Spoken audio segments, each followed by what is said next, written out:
豺狼虎豹中的豺究竟有多可怕？你知道世界上最致命的犬科动物是什么吗？你见过会吃人的野狗吗？你知道吗？野狗是仅次于大型猫科动物的第二大危险食肉动物，它们要比我们常见的家养犬可怕得多。无论是高大威猛的藏獒，还是凶猛狠毒的比特，在这些野狗的面前都会沦为它们的盘中餐。有时候即便是狮子这种大型野兽，遇到这种野狗群也不敢轻易招惹。今天这期视频，黑土就给我领导找出了生活在野外的8种野狗，带给我领导一起认识一下这些凶猛的犬科动物。大家好，我是黑土，喜欢这类视频的领导，劳烦您帮忙点个赞支持一下，记得长按点赞3秒，给黑土个霸气鼓励，谢谢。好，第8个，叟犬，它是世界上最不像狗的野狗，也是世界上最罕见的野狗之一。这是一种生活在南美洲热带雨林里的一种犬科动物，叟犬也叫丛林犬。它的头部看上去与一些幼科动物有些接近，但实际上这是一种野生的犬科动物。在当地，这种犬也被人们称为水狗。之所以会有这种名字，主要就是这种叟犬具备很强的游泳能力，它们能够下潜到水中捕杀猎物。这个家伙的体型不大，它的体长最长可达75厘米，肩高可达30厘米，体重也就在15斤左右。它长有一个较宽的头骨，嘴巴相对较短，这种头骨构造赋予了它们很强的咬合力。叟犬的体型虽然不大，但是它们却能够杀死比自己体型大得多的猎物。即便是野猪这种大型野兽，叟犬也有能力将其猎杀。它们属于昼行夜伏的群居动物，通常都是10几只在一起活动。每当捕杀一些大型猎物时，叟犬群就会采取水陆两栖的作战方式，对猎物进行围剿。一部分在猎物的后面进行追逐撕咬，而另一部分则会在水中等待。等猎物撤退到水里时，它们就会一拥而上，将猎物撕碎，非常凶猛。另外，这个小家伙是纯肉食性动物，在野外无论是水里游的还是地上跑的，只要是能到嘴里的肉，它们都会吃，非常危险。第7个，金豺，这是一种分布于欧亚大陆和印度半岛的一种豺狼，它的外表与狼非常接近，但却不是真正意义上的狼。这个物种的体型中等，它的体长可达 1.3 米，肩高可达40厘米，体重可达20斤以上。金豺的体型虽然不大，但是它的凶猛程度可能一点也不次于一些野狼，它甚至要比野狼更加贪婪。金豺共有8个亚种，不同的亚种之间的生活习性与外观都会有所差异。它们是适应性极强的一种社会性高度发达的动物，合作狩猎是它们最重要的工作。不过一般情况下，金豺都喜欢单独狩猎，虽然有时候它们也会跟自己的对象一起捕猎，但很少会像其他的野狗那样成群结队的捕食。不过在东南亚地区，一些单独活动的金豺有时候也会与狼群一起捕猎，而那里的狼群对金豺却不会表现出任何敌意。除此之外，在印度的一些地区，人们还发现一些被逐出群体的金豺，有时候也会跟老虎在一起建立共生关系，并且老虎一般情况下对它们也不会产生太强烈的敌意。在非洲，包括狮子在内，也默许金豺跟在它们的后面吃自己的剩饭。在野生动物界，金豺的人际关系搞得可谓相当的好。另外，这个家伙对人类而言其实是非常危险的，因为他们会主动对我们发起袭击。在1988年至2005年期间，在印度东部就发生过200多起豺狼袭击人类的事件。一旦被它咬到，后果是非常恐怖的，因为在金豺的体内携带有很多对人类有害的疾病和寄生虫，其中就包括狂犬病这种可怕的病毒。要知道，狂犬病的致死率高达 99%， 一旦染上，基本上必死无疑，非常危险。好，第6个，棕狼。棕狼也叫巴西狼，它是生活在南美洲的一种大型犬科动物。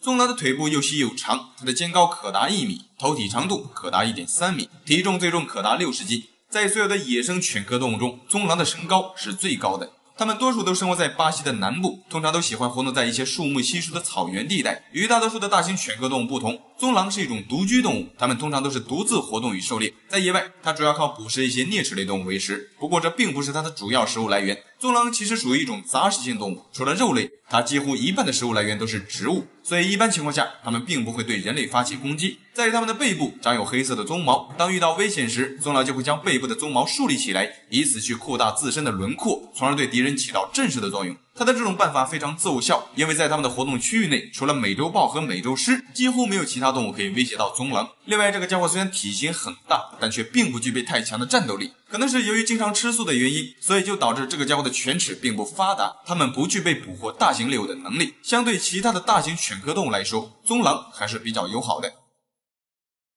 好，第5个，郊狼。这是一种生活在北美地区的一种犬科动物，虽然它的外观与灰狼极为相似，但是两者却有明显的差异。郊狼与灰狼是两个完全不同的物种，但是郊狼就有多达19种不同的亚种，不同亚种间的体型差异也会有所不同。它们的体重最重可达40斤以上，体长可达1米以上。这个家伙是北美地区分布最广泛的一种犬科动物，它们的适应能力极强，无论是在森林、沼泽、草原，甚至人类的牧场里，都能看到它们的身影。郊狼的性情凶猛，不惧怕人类，它们经常会出没在人类的活动区域内捕杀牲畜，有时候也会对人类发起攻击。正是因此，在北美地区，郊狼曾遭到了人类大量的捕杀。其实原本这个物种是在白天活动的，但是遭到人类活动的压力后，逐渐的它们的活动方式就从白天转变为夜间出没。郊狼是一种食肉动物，在野外它们主要靠捕杀一些有蹄类以及一些啮齿类动物为食。另外，这个家伙与美洲獾有着一种不同寻常的共生关系。人们发现，郊狼与美洲獾这两个不同物种之间的动物经常会在一起合作觅食。美洲獾负责挖开地面藏有土拨鼠的洞穴，对地下的土拨鼠进行骚扰，而郊狼则会在一边的洞口等待。当土拨鼠逃出洞穴时，郊狼就会猛冲上去将其猎杀。成功捕获到猎物后，郊狼则会分一些食物给美洲獾，两者相处得非常和睦。第4个，豺。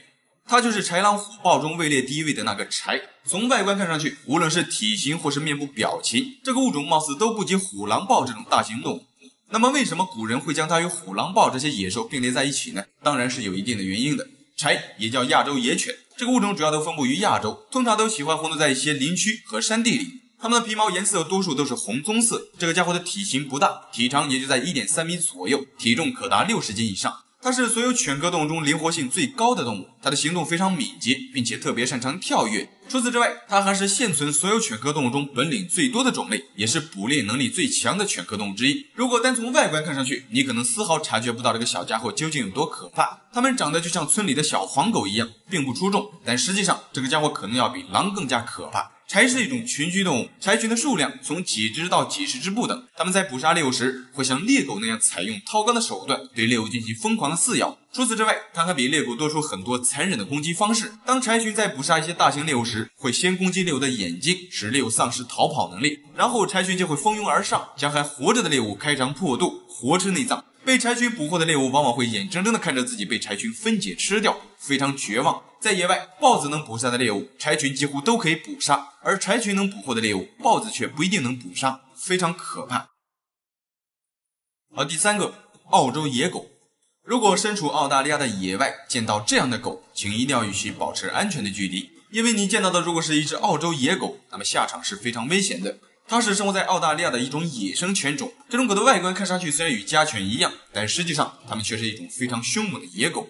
这种狗的体长可达90厘米，肩高可达60厘米以上，它们的整体外貌与家犬无异。这个家伙的适应能力极强，无论是在热带森林、草原，甚至是沙漠，都有可能出现它们的身影。在澳大利亚当地，有些人会误将这种野犬当作家犬，从而毫无防备地喂养它们的食物，而在投喂的过程中，就极有可能会遭到这些野狗的攻击。1980年，在澳大利亚，一名女婴就被这种野狗杀死了。这种野狗最危险的地方，主要就在于它们的外貌。形似家犬的外貌会让人类对它们失去防备之心。要知道，这个家伙的行为特征与大多数的野狗一样，它们非常凶猛，并且还是群体活动。在野外，它们都是靠捕杀活物为生的，像一些袋鼠、绵羊，甚至是牛，澳洲野狗都有能力将其捕杀。在澳大利亚，除了人类和鳄鱼，它们几乎没有天敌，非常危险。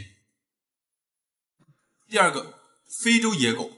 这是一种生活在非洲大陆的一种野生犬科动物。这种野狗的皮毛颜色看上去非常杂乱，因此它也被称为杂色狼。这个物种主要都分布在非洲的一些稀树草原地带，它们是群居动物，一群大约由40多只组成，最多的时候曾高达上百只在一起活动。非洲野狗的体型不大，它的体长可达1米，体重可达70斤以上。看上去虽然比较瘦小，但实际上这个家伙非常强壮。在野外，它们可以捕杀比自己体型大很多倍的猎物，比如高角羚以及蓝角马这种大型有蹄类动物，就会经常遭到非洲野狗的捕杀。在捕猎时，它们会以每小时55公里的时速对猎物紧追不舍。等到猎物体力耗尽，失去反抗能力的时候，野狗群就会一拥而上，将猎物分解吃掉。另外，与它们一同生活在这里的斑鬣狗是非洲野狗最痛恨的敌人，因为斑鬣狗经常会去抢夺非洲野狗辛苦捕获的猎物。而非洲野狗对猎狗群又无可奈何，所以在野外，野狗群一旦遇到落单的斑鬣狗，通常都会尽最大的努力将其干掉，以此去削弱自己的竞争对手。在非洲大陆，非洲野狗其实与狮子一样，都是这里的顶级掠食者，非常凶猛。第1个，灰狼。毫无疑问，灰狼无疑是所有犬科动物中最具代表性的物种。它是犬科动物里现存最大的成员，无论从体型还是凶猛程度，灰狼都要比绝大多数的犬科动物都要强。作为顶级掠食者，灰狼除了人类几乎没有天敌。另外，灰狼其实不单指一个物种，在全世界，灰狼共有11个亚种，其中体型最大的就是北美的灰狼。生活在不列颠哥伦比亚的北美灰狼的体长不算尾巴，最长可达 2.1 米，体重可达180斤以上。这种狼生活在北美的寒带地区，在野外，它们主要靠捕杀各种大型有蹄类动物为食。有时候，即便是熊类，北美灰狼也有能力将其猎杀。要知道，这个大家伙可是群居动物，最多的时候，它们可以集成多达30多头在一起活动。在北美洲，它们是最顶级的掠食者之一，除了人类，它们几乎没有天敌。一头成年的北美灰狼的咬合力最高可达600多斤，它一口下去就足以咬碎绝大多数动物的骨骼。不仅如此，它们的耐力也极强。在寒冷的北方，它们能以每小时60公里的速度持续奔跑20公里，这种耐力是绝大多数动物都无法比拟的。另外，它们还拥有极其严格的狼群制度，无论在捕杀猎物时还是对抗敌人时，狼群都会采取最为有效的攻击方式。所以，无论从哪方面去看，灰狼都是犬科动物里最强悍的一种野兽。好了，这期视频就到这里了，觉得还不错的领导，记得帮黑土点个赞，谢谢。你知道世界上最豪华的监狱长什么样子吗？你见过堪比5星级酒店的牢房吗？一提到监狱，首先浮现在我们脑海里的肯定是高高的围墙以及长长的电网，还有阴而潮湿的破旧牢房。的确，世界上绝大多数的监狱基本上都是这种样子，但在世界上也有那么一些极少数的监狱，却与我们想象中的大不相同。这些监狱里不仅装修豪华，设施齐全，并且还可以为囚犯提供一些非常特殊的待遇，一眼看上去甚至要比一些星级酒店还要豪华。今天这期视频，黑土就给各位领导找出了世界上最豪华的6座监狱，带各位领导一起参观一下这些最不像监狱的监狱。大家好，我是黑土，喜欢这类视频的领导，劳烦您帮忙点个赞支持一下，记得长按点赞3秒，给黑土个霸气鼓励，谢谢。好，第6个，圣佩德罗监狱。这座监狱位于玻利维亚的拉巴斯，你可能很难相信，眼前的这座小镇其实就是圣佩德罗监狱的内部。这里不仅没有满是金属栅栏的铁丝网，也没有排列整齐的牢房，而囚犯们也不需要穿统一的衣服。不仅如此，在这座监狱的内部还有超市、饭馆、游乐园，甚至宾馆这些设施，而囚犯们也可以将自己的家人接到这里一起生活。负责看管这里的狱警也不会干扰他们的正常生活，更不会监视他们的一举一动。听上去这里似乎很好，但实际上这里其实是世界上最危险的监狱之一，当然也是世界上最豪华的监狱之一。之所以这样说，是因为在这里没有人会给犯人分配牢房，他们必须靠自己花钱去购买牢房或者租房，如果没有钱，也可以在监狱里找份工作或者做些小生意维持生活。总之就是被关进这所监狱，犯人的一切吃住问题都要靠自己解决。据一名正在服刑的囚犯说，在这里只要你有钱就可以生活得像国王。监狱里的牢房分为平民区与富人区，如果实力雄厚，就可以住进一些带有厨房、电视、独立卫生间以及阳台等等一些设施相对齐全的牢房，但如果没有充足的钱，就只能被挤在一些杂乱不堪的平民区。而这些所谓的平民，如果想要得到相对舒适的生活环境，就必须要在这里拼命的工作，赚取生活费用。另外，之所以说这里是世界上最危险的监狱之一，是因为负责监管犯人的人并不是这里的狱警，而是一些拥有势力、脾气暴躁的囚犯。真正的监狱看守每天清晨点完名之后，就会撤回到大门之外。一到了晚上，这些平民区经常会发生打斗的事件，非常混乱。而负责看守这所监狱的狱警，通常也仅在监狱的围墙边界巡逻，一般并不会插手监狱内部发生的事情。这就会导致很多没有权势的囚犯会在这里遭到欺负，甚至出现生命危险。更让人意想不到的是，在这座处处充满危险的监狱里，竟然还发展起了旅游业。虽然这并没有得到当地旅游部门的允许，但是暗地里他们自己在运作。总之就是在这所监狱，如果有权有势，在这里过得会非常滋润，但对于那些弱势群体来说，这里就犹如地狱般可怕。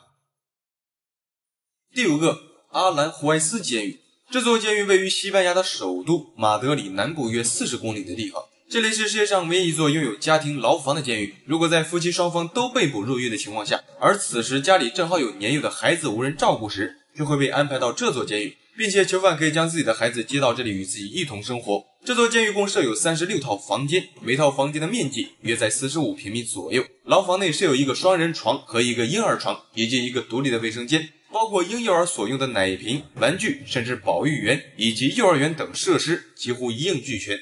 更夸张的是，这里的监狱大门几乎全天都是打开的状态，而在这里服刑的犯人却没有想过要逃跑，并且在这里无论是看守或者囚犯都不会当着孩子的面提起监狱这个词眼，目的就是为了给囚犯们的孩子营造一种良好的气氛。他们希望这里的儿童能够与外界的儿童一样，能够在自由的环境中成长。另一方面，也希望那些犯人可以更好的体验到正常生活的美好，从而改过自新，重新做人。另外，在这里，监狱看守还会教育一些年轻的犯人如何照料小孩。身处这所监狱，除了每天需要点名3次，几乎一点都看不到监狱的迹象。也正是因此，使得在这里服刑的犯人从来都没有想过要逃跑的念头。有些个别的犯人甚至为了能够继续留在这里而刻意延长自己的刑期。第4个，索门林纳监狱。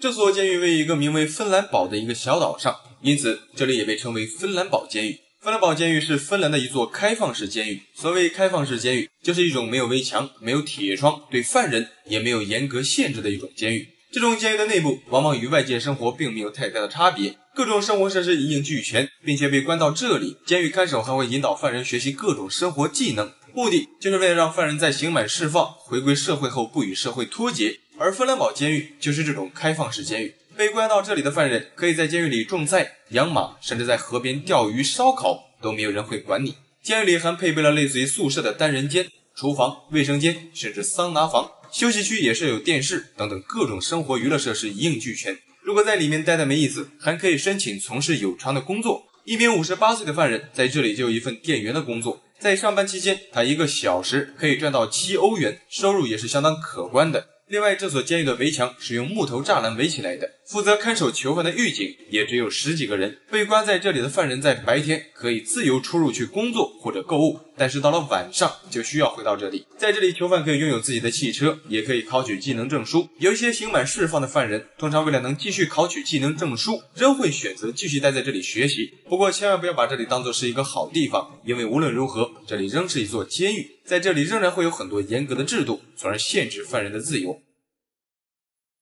好，第3个，莱奥本监狱。眼前的这座灯光通明的大楼，一眼看上去，你可能会认为这里是一座公寓或者一个5星级酒店，但如果细心观察，你会发现，在这座大楼的外围是围着铁丝网的。没错，它实际上也是一座监狱。这座监狱位于奥地利，说这里是个监狱其实并不太准确，因为这里的全称是莱奥本司法中心。除了监狱，这里还有法院以及法律学院等机构。这里的犯人被关押在带有独立卫生间的单间牢房里，每间牢房都配有落地窗、小阳台以及各种生活设施，整个看上去环境与普通的公寓几乎没什么差别。除此之外，被关押在这里的犯人可以自由穿戴自己的衣服。在公共活动区域还配有健身中心、茶水间，甚至供囚犯单独会面的会客厅。如果犯人的妻子或者对象前来探望，他们还可以享受到类似于酒店的套房。另外，这样的5星级监狱自然会掀起很多人的讨论。有人说，这么豪华的监狱可能会诱导人们犯罪，但当地负责人表示，他们最关心的是罪犯们的尊严。如果能让犯人在这里过正常的生活，那么他们出狱后就能够更容易的重新融入社会，从而改过自新，过上正常人的生活。总之，无论如何，莱奥本监狱的确是一个非常豪华的监狱。第2个，哈尔登监狱。这里被誉为是世界上最奢华的监狱。哈尔登监狱位于挪威，它是挪威的国家级监狱。它的内部配备有教堂、健身房、活动室、私人影院、诊所以及图书馆等等等等很多我们能想到的或者想不到的生活设施，这里几乎都有。在这所监狱的牢房里，配备有电视、书桌、冰箱、洗澡间以及各种生活用品。牢房外还有供犯人们使用的公共厨房。当监狱提供的饭菜不合自己的胃口时，犯人们也可以通过监狱内部的杂货店购买食材，自己做饭，改善伙食。除此之外，监狱还给犯人们提供了很多工作以及音乐课程，在服刑期间可以让犯人学习到很多社会上的生存技能，从而可以更容易地融入到社会当中去。更过分的是，这里的监狱看守有一半几乎都是女性，这些看守通常都是手无寸铁，不会携带武器。这样做的目的是因为武器会对犯人产生恐吓，从而缩短社交距离。因此，这里的看守经常会和犯人在一起玩游戏、聊天，目的就是为了营造一种家庭感，帮助犯人重新建立他们的日常生活感。然而，有些囚犯进入监狱后会整天待在牢房里不出门，这里的监狱长则认为，犯人的活动越少，则会变得越有攻击性，也就越危险。所以为了保证犯人的心理健康，这里会通过奖励的方式鼓励犯人多出门活动，每天只要出门活动，无论是健身也好，还是晒太阳也好，总之囚犯只要每天待在牢房之外，就会获得9美元的奖励。在整个哈尔登监狱共有340名工作人员，其中包括教师和一些医护人员。这里的工作人员经常会与囚犯打成一片，与他们交谈，为他们提供帮助，并与他们一起分析打击他们的犯罪行为。这里的宗旨就是让囚犯刑满释放时可以有家可归，有工作可干，并保持家庭稳定。但尽管如此，监狱毕竟是监狱，再豪华的设施，它也是限制人身自由的地方。第一个，巴斯特推岛监狱。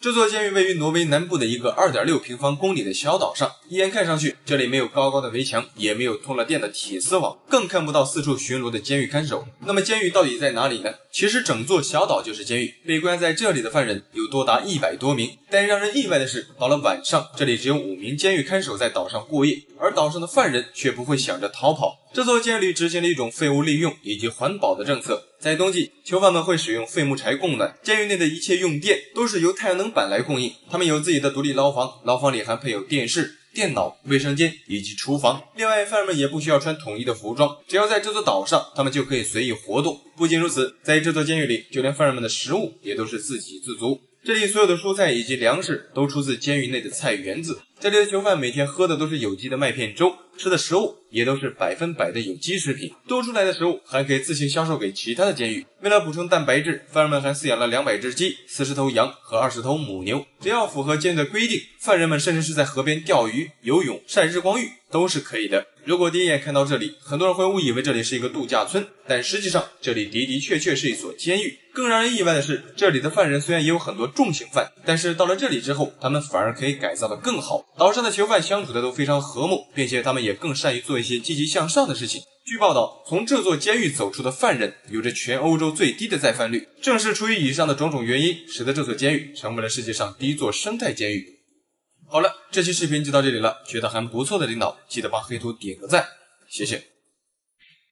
你知道世界上最高的人是谁吗？你见过能将眼球突出眼眶然后再放回去的人吗？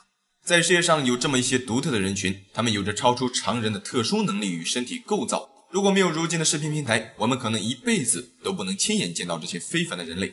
今天这期视频，黑土就为领导找出了世界上拥有最长身体部位的9个人，带领领导一起认识一下这些独特的人群。大家好，我是黑土，喜欢这类视频的领导，劳烦您帮忙点个赞支持一下，谢谢。好，第9个，最长的舌头。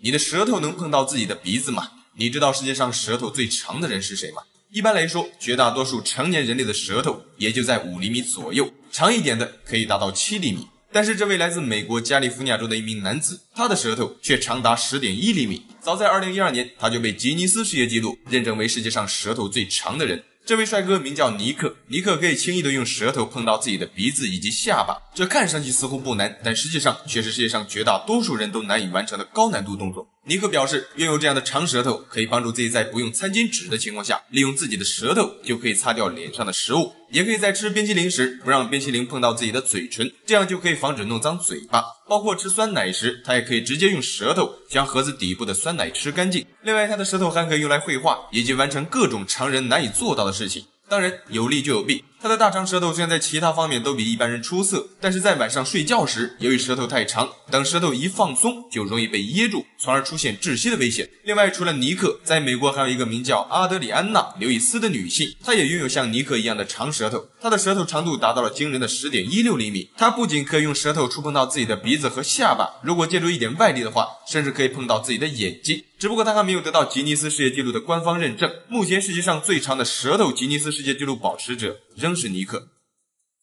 第8个，最有弹性的皮肤。眼前的这名男子名叫加里特纳，他拥有世界上最有弹性的皮肤，他可以将腹部的皮肤拉长至 15.8 厘米。当手松开后，他的皮肤仍能完好无损地恢复到原位。他全身的皮肤弹性都很强，脖子上的皮肤可以直接拉上去当口罩使用，脸部的皮肤也可以拉伸得很长。让人意外的是，即便将皮肤拉扯这么狠，他也不会感觉到任何的疼痛，并且皮肤仍能恢复如初。这其实并不是什么特异功能，他实际上是得了一种罕见的疾病，这种病被称为当洛斯综合症。得了这种病的人，皮肤会变得非常有弹性，但这并不是什么好消息，因为这种病病会导致人体的关节松动，严重的甚至会出现致命的血管破裂，以及影响内脏的结缔组织。更可怕的是，这种病至今为止仍没有能够治愈的方法。加里特纳其实小时候就患上了这种病，不过这并没有影响到他对美好生活的向往。他不仅没有因此对生活失去了希望，反而借助自身独特的特征，一举拿下了吉尼斯世界纪录的世界上最有弹性的皮肤称号。从此，他便在世界上广为人知，成为了人们口中的橡胶人。现如今，他游走在世界各地，从事各种杂技表演，成为了一名杂耍演员。而第7个，最长的胡子女性。在大多数人的印象里，胡子似乎只是男人的特征，女人一般是不会长有胡子的。但生活在英国的一名90后女孩，不但长有胡子，她还长着一大撮大胡子。这名女孩名叫哈纳姆·考尔，她于1990年出生在英国。在12岁时，她被诊断出患有多囊卵巢综合症。这种病会导致女性的体内的雄性激素升高，雄性激素一旦过高，就会促进面部的毛发生长，也就是长胡子。长胡子这件事对于男人来说是再正常不过的一件事，但对于一个年轻的女孩来说，无疑是一种非常巨大的打击，因为没有任何女生会希望在自己娇滴滴的脸蛋上长一撮大胡子。哈纳姆·考尔也不例外，在青少年时期，经常有人会嘲笑他的胡子，这大大的影响到了考尔的身心健康。他曾经也尝试各种办法去尽量的去除自己的胡子，但效果都不尽人意，因为胡子会越长越粗，越长越浓密。曾经他因为受不了别人的嘲笑，甚至企图了结自己的生命。但庆幸的是，哈纳姆·考尔在经过漫长的精神洗礼后，逐渐的接受了自己的样子，并且他还为自己拥有这项独特的外表而感到自豪。如今，哈纳姆·考尔凭借自身独特的外表与自身所拥有的经历，成为了一名励志演说家。第6个，最宽的嘴巴。这名来自安哥拉的小哥拥有世界上最宽的嘴巴，他的名字叫弗朗西斯科·多明戈·乔吉姆。名字有点长，我们先叫他乔吉姆。乔吉姆是一名90后小哥，在安哥拉，他被人们称作安哥拉恐怖之恶。之所以会有这么一个称号，就是因为他那一张令人难以置信的大嘴巴。他天生就长有一个橡胶一样富有弹性的嘴巴。当乔吉姆张开嘴巴时，看起来就像是一头张着血盆大口的河马一样。如果用双手将嘴巴撑开，他的嘴巴宽度能够达到惊人的17厘米，一眼看上去非常吓人。要知道，普通人的嘴巴放下一颗鸡蛋都非常难，而乔吉姆的嘴巴同时放下几个鸡蛋都绰绰有余。当人们在参观乔吉姆的大嘴巴时，他经常会拿一瓶罐装的可乐放进自己的嘴里，以此向外呈现他的嘴巴足够大。至今为止，他仍保持着吉尼斯世界纪录中最宽的嘴巴称号。第5个，最长的耳毛。眼前这位正在梳理毛发的人来自印度，他的名字叫安东尼·维克多。他正在梳理的其实并不是他的头发，而是耳毛。安东尼保持着世界上最长耳毛的吉尼斯世界纪录，他的外耳中央向外长出了毛发，最长的地方达到了 18.1 厘米。在很多人看来，耳朵里长满了这种杂乱的毛发，似乎并不是一件什么好事。这不仅会影响到自己的颜值，也会影响到正常生活。但拥有世界上最长耳毛的安东尼却不这么认为，他不但不觉得耳毛影响到他的颜值，反而倒觉得这是一件特别值得炫耀的事情，因为毕竟是吉尼斯世界纪录的官方认证。为了保持世界第一长耳毛的形象，他故意将自己的头发剃光，只在后面留了一小撮毛发，让人一眼看上去就可以注意到他那长长的耳毛。为了维护好自己的耳毛，安东尼每天都需要精心的对耳毛进行各种护理，就连睡觉时他都需要用毛巾保护好自己的头部，以防耳毛脱落。更夸张的是，他经常骑着摩托车并且不戴头盔上街炫耀他的耳毛，而且在当地他拥有不戴头盔上路的特权。为了保持吉尼斯世界纪录，当地的交管部门还特意为他出具了允许不戴头盔上路的证书。拥有了这张证书，就能够让安东尼骑车四处展示他那世界第一的长耳毛了，非常性感。第4个，世界上腿最长的女性。拥有一双大长腿，无疑是现代女性都梦寐以求的事情。生活在美国的一名00后女孩就打破了吉尼斯世界纪录最长腿的称号。这名女孩名叫马西科林，她的身高达到了 2.08 米，但是她的双腿就占据了她总身高的 60%。马西科林的左腿长135厘米，右腿长134厘米，打破了上一任吉尼斯世界纪录最长腿的占有者，成为了世界上腿最长的女性。大长腿虽然为这名00后女孩带来了超高的知名度，但同样也为她的生活带来了很多困扰。比如买衣服时，由于腿部过长，总是找不到适合自己的，上车也会特别麻烦。另外，行走在一些屋顶较低的空间内时，也会遭到困扰。在一进门时，她必须弯腰去避免撞到自己的头部，久而久之就导致马西科林的背部变得不是那么挺直。不过这并没有影响到马西科林对生活的乐观态度，他认为拥有这么一双大长腿是一种天赋，毕竟这么一双大长腿不是谁想有就有的。而第3个，最突出的眼球。